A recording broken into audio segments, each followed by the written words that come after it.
Hello everyone, welcome back to the channel. I'm Matt, and today we're going to be cooking chicken pot pie. It's going to be an amazing meal for your family. It's going to save you money in the process. Now I got all my ingredients from Walmart, so let's take a look at those ingredients and see what you need to get started. The first ingredient you're going to need is going to be some John Soules rotisserie chicken, and this cost me exactly $4 at Walmart. You're also going to need some mixed vegetables. That's carrots, green beans, corn, and peas. I got these at Walmart and the exact cost was $2.22. You're also going to need 2 cans of cream of chicken, and I just went ahead and got the Walmart brand. These were 58 cents per can.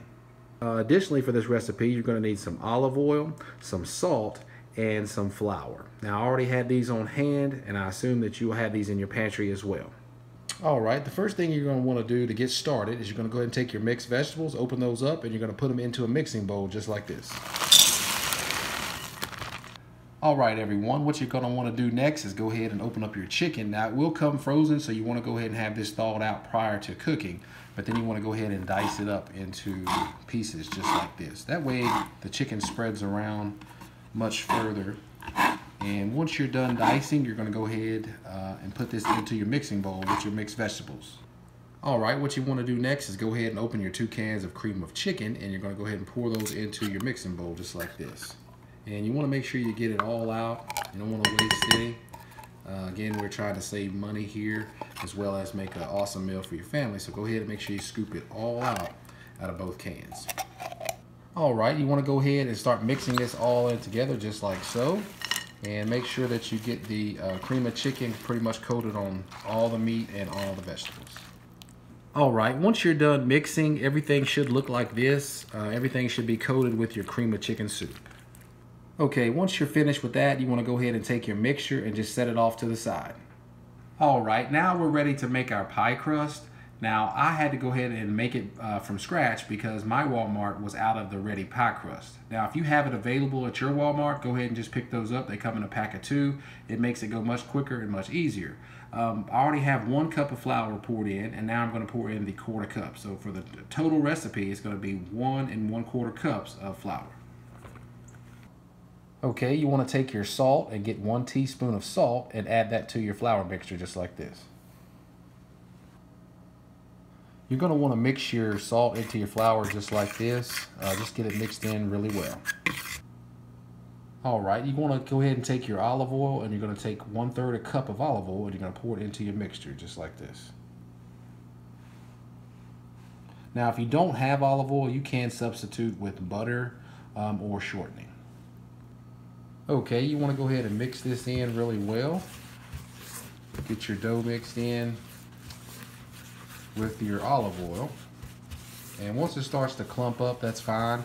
We're going to actually be adding a little bit of water in our next step. Okay, you want to go ahead and get a 1/4 cup of warm water and pour that into your mixture just like this. Okay, then you're going to mix that in until our dough starts forming. And at this point, it is going to be less crumbly. It's going to start molding into some dough, and you just want to mix that in just like this. Okay, at this point you do want to get hands-on, as you can see here with your mixture, and just get all the little extra pieces piled up into a ball, and you're going to make your dough into a ball just like this. Okay, what you're going to want to do next is go ahead and lightly flour your countertop as shown here, and then you're going to take your dough and go ahead and get it rolled into the flour just like this. You want to get your rolling pin, and you're going to roll your dough just like this. Then you're going to turn it. That way we're always constantly rolling out from us. Going to turn it again, and you're just going to do this basically until your dough gets into the pie shape. Okay, and to make sure that your pie crust does not stick, you want to periodically sprinkle a little bit of flour on the top and the bottom just like this. Okay, once you're finished, your pie crust should look something similar to this. Mine is a little bit large, but I do like mine to be a little bit larger than my pie pan. Now, since we are making chicken pot pie, you are going to repeat all those steps one more time and make 1 more dough for your top layer and as well as your bottom layer. What you're going to want to do next is gently take your pie crust and lay it into your pan. Make sure you be careful because at this stage it's very delicate and it can stretch or fall apart. So I like to just kind of slide mine in just like this and try to get it even on all sides. All right, if your dough is anything like mine, it is a little bit larger than the pan. So what you're going to want to do is just take your edges and just kind of fold them over on itself just like this. And you want to do that all the way around the pie. Make sure it lines up with your pie pan edge. Okay, after you made your first and second pie crust, you want to go ahead and preheat your oven to 450 degrees. Okay, you want to go ahead and take your mixture and you want to spoon that into your pie crust just like this. Okay, and you want to go ahead and fill your pie crust up pretty much to the top just like this. And you should have a little bit left over, which is a good thing. And you can always make a mini chicken pot pie, or you could make a chicken pot pie soup, or whatever combination you can come up with your leftovers. But again, this is a great recipe to feed your family, and you're going to have some leftovers, like I said, to make something else. It's all about making a great meal as well as saving money and being resourceful with the ingredients that you have. All right, once you're done stuffing in your chicken pot pie mixture, you want to go ahead and take your top layer of dough and lay it on your chicken pot pie just like this. Okay, and in my case, it's a little bit long on the end, so I'm gonna have to trim a little bit of that off.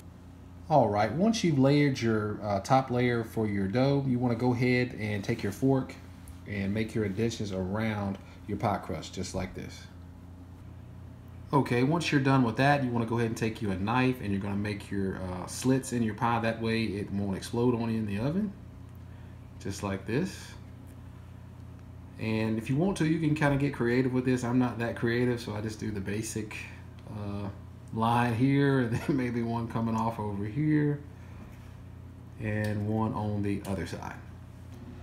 Okay, once you're done with that, you want to go ahead and put your pie on a baking pan or baking sheet, and you're going to place it in the oven at 450 degrees. Now, that's going to bake for about 40 minutes, but after 20 minutes, you want to take it out, quickly put some aluminum foil around your pie edges, that way they won't burn.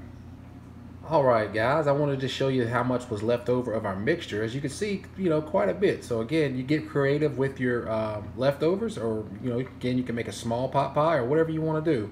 But again, this is a great meal that costs under, I think it was $8 and something, and you still have leftovers to make another meal or small meal for your family.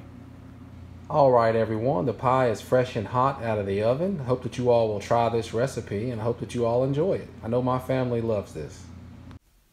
All right, guys, that's going to be it for this video. Don't forget to like, share, and subscribe. That way you won't miss out on any important recipes or preparedness tips just like this.